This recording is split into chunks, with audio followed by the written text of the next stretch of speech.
Hello students, welcome back to physics class. In the previous video we were discussing force and motion. You know that what is a force, right? Force is a push or pull of an object. So in that we have seen the effects of force, right? Okay, the force is something that causes an object to move or change its direction or speed and shape. Okay, these are the effects of force that we have seen. Okay, next we have also seen the rest and motion, and then we have seen types of motion, right? So you have seen the types of motion and then simple pendulum, and one more thing we have seen distance and displacement. Okay, what is a distance? It is a total path covered by an object. Okay, so next we have seen the displacement. Okay, it is a shortest distance between the initial and the final position. Okay, in the last class I have given you the homework to write the definition for frequency, amplitude and time period of a simple pendulum, and the definition for distance and displacement. Hope you have completed your homework. Let's start our today's class. Speed. Okay, let's see what is a speed. Speed is a measure of the distance covered by an object in a certain time. It is usually measured in meter per second and kilometer per hour. Speed gives the measure of how fast or slow an object is moving. Okay, speed gives the measure of how fast or slow an object is moving. A fast moving object has a high speed, while a slow moving object has low speed. If there is no movement, we say that speed is 0. Okay, now you all go for a running race, right? So how will you find out your speed? Okay, let's see that. So you're going for 100-meter running race and you're finishing it by 10 seconds. So how will you find out your speed? Speed is a distance traveled in a given amount of time. So speed will be equal to distance by time, and the unit for speed is meter per second or kilometer per hour. Okay, speed is a distance traveled by time taken. So what is the distance you have covered?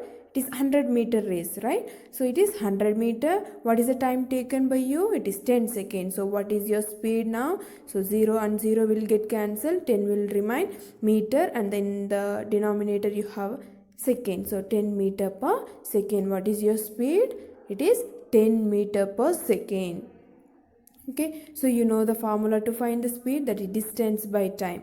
So when you want to find the time, if the distance and speed is given, what is the formula to find the time? It is distance by speed. Okay, if you want to find out distance, it is speed into time. So you can remember easily if you are writing it like this. Okay, next we'll see the average speed. So for example, you can take, nowadays you are in a holidays, so you are going for a trip. You should not go for a trip, but imagine that you are going for a trip. Okay, so do you think your car or a vehicle will go in the same speed? No, right?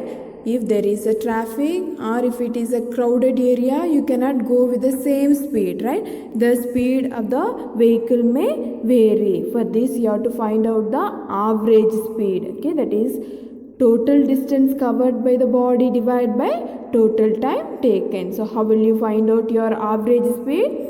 Okay, that is by taking the total distance covered by the body and you will divide it by total time taken. That is how you will find out the average speed of your vehicle. Next one, uniform speed. Okay, so in the picture you can see a car is moving from point O to A 4 meters in 2 seconds. Then again from point A to B it is 8 meter. That means again 4 meters. 8 minus 4 gives you 4 meter in 2 seconds, and again B to C it is 12 meter. 12 minus 8. How many meters it has covered from B to C? It is 4 meters, right? In 2 seconds, right? If a body covers equal distances in equal intervals of time. Here you can see from here to here 4 meters in 2 seconds. Again from here to here it is 4 meter and it is covering in a time period of 2 seconds. That is, if a body covers equal distances in equal intervals of time, then we say that the body has uniform speed. Okay, now you understood what is a uniform speed? If a body covers equal distances in equal intervals of time, then we say that the body is having uniform speed. So, what will be non-uniform speed? Okay, if an object covers equal distances in unequal intervals of time, it is said to be non-uniform speed. Okay, so now you understood what is the speed, formula to find the speed, and what is the formula to find the average speed, and what is the SI unit of speed, that is meter per second or kilometer per hour. And you have also seen what is a uniform speed. Uniform speed means if a body covers equal distances in equal intervals of time, then we say that the body is having uniform speed. Next you have seen non-uniform speed. That is, if a body does not cover equal distances in equal intervals of time, then we say that the body has non-uniform or variable speed. Okay. Now you know what is a scalar quantity and vector quantity. A scalar quantity is a physical quantity which does not depend on the direction. It depends only on the magnitude, right? And the vector quantity is a physical quantity which depends on the direction as well as the magnitude.